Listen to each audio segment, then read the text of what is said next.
Hello, this is Brenda Green. I'd like to welcome you back to Living in the Go. I'm talking to you today about mortgages. And if you're in that position to get your very first home, congratulations, so excited for you because this is your opportunity to start building that generational wealth. The way to build wealth and to build your net worth is to have a home. And if you're in that position to do that, I say go for it. But there are so many different options out there. You want to make the best choice that's good for you, something that you can afford, and something that won't stress you out. Sometimes the whole process of getting a mortgage for a new home can be stressful. I don't want that for you. So let's look at those options. So the ideal loan would be a fixed rate, which would be a 15-year or 180 months, or a 30-year, which is 360 months. What that just means is that you're paying the same amount each and every month for the life of the loan. No matter what happens, if you make more money, not a problem because you're still paying the same amount, but you know what it is, it's consistent. Then there are variable loans. A variable loan just means that you can pay maybe a lower interest rate in the beginning of the loan, but then a few years later, you can pay more depending on what they cap it at. So let me give you an example. You're just starting out, maybe you got 5% to put down, and maybe you're buying a condo. So you might get a variable loan for, let's say, 5 years. For the first 5 years, you're paying 2%. After the 5 years, that mortgage can go up, but if you have a cap on it, meaning they can only go so far, it may go up 2 percentage points, depending on where the interest rate is at that particular time.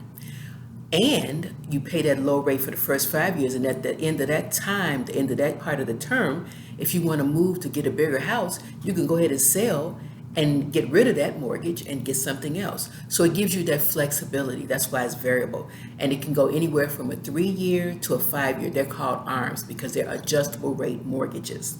So if you hadn't heard of that, or if that's something you want to consider, then get the information for it and go for it. Now, another loan that's not as popular, but that is something that people do, sometimes real wealthy people do this, it's an interest-only loan, meaning that you get a 30-year, but you're only paying the interest each and every month on the loan. And at the end of the term, you have to figure out a plan of how you're going to pay all of the principal at that point. But typically, when people do interest-only, they're not going to stay in the area for a long period of time. They may stay in the house for a few years and then move on. But just paying the interest gives them that lifestyle that they want, with all of the hassle being eliminated for them. So they do that. There's also the VA loan. So if you were in the military, or if you're in the military now, if you were in the military and you had a successful time in the military, you were honorably discharged, then you're eligible for a VA loan. A VA loan has great perks because the closing costs may be lower, the interest rates may be lower, and those loans are backed through the federal government from the Veterans Affairs. So they're very worthwhile. People are willing to take those kind of loans from you. And also the time limit on it, because like I said, you could be in the military, or if you're out of the military, there's a time limit. You have to have been in active duty for 6 months, or there's no war going on, then it's, I believe, 18 months, but you're still eligible for a VA loan. So those are a lot of options that you can use, but think about what works best for you. Look at the interest rates. You can sometimes buy down what they call points. If they have a rate for you that's like 2.5%, you have some extra money to put on it to make it down to 2% interest, all the better. But this is the time to look at your options and figure out what works best for me. But the bigger thing is, hooray, you're buying a home, and much success to you. I hope it works out. I hope this was helpful for you. Feel free to put a comment and I'll answer any questions that you have. Thanks and have a great day.